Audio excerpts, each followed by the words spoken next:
കൊച്ചിയിൽ ഇപ്പം അത്യാവശ്യം നല്ല തിരക്കാണല്ലേ. ബസ്സിലും മെട്രോയിലും റോട്ടിലും എല്ലായിടത്തും നല്ല റഷാണ്. എന്തായിരിക്കും കാര്യം? അതെ, നമ്മുടെ എടപ്പള്ളി പള്ളിയിൽ പെരുന്നാൾ നടന്നുകൊണ്ടിരിക്കുക. നല്ല അടിപൊളി വെടിക്കെട്ട് പെരുന്നാൾ. മറ്റുള്ള തിരുനാളാഘോഷങ്ങളിൽ നിന്ന് വ്യത്യാസമായിട്ട് എടപ്പള്ളി പള്ളീനെ യുണീക്ക് ആക്കുന്ന കുറച്ച് കാര്യങ്ങളുണ്ട്. അതിലൊന്നാണ് വൈകുന്നേരം 6 മണിക്കത്തെ വിശുദ്ധ കുർബാനയ്ക്ക് ശേഷമുള്ള ഈ നേർച്ചക്കഞ്ഞി.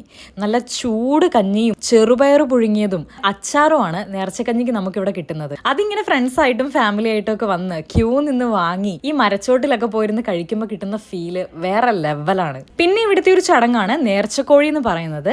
ഇത് പള്ളീന്റെ ഓപ്പോസിറ്റ് ആയിട്ടുള്ള സെന്റ് ജോർജ് LP സ്കൂളിന്റെ ഗ്രൗണ്ടിലാണ് ഇതിനു വേണ്ടിയിട്ടുള്ള സ്പേസ് അറേഞ്ച് ചെയ്തിരിക്കുന്നത്. നേർച്ചക്കോഴികള് നമ്മൾ ഒന്നെങ്കിൽ വീട്ടിൽ നിന്ന് കൊണ്ടുവന്ന് അവിടെ വന്ന് വെഞ്ചരിച്ച്, അതല്ലെങ്കിൽ പള്ളിയിൽ അതിനായിട്ടുള്ള നേർച്ചക്കോഴികളുണ്ട്, ഇതിനെ അറുത്ത് കറിയാക്കി ഫുഡ് കഴിച്ചതിന് ശേഷം ഇവർ തിരിച്ച് മടങ്ങുകയാണ് ചെയ്യുന്നത്.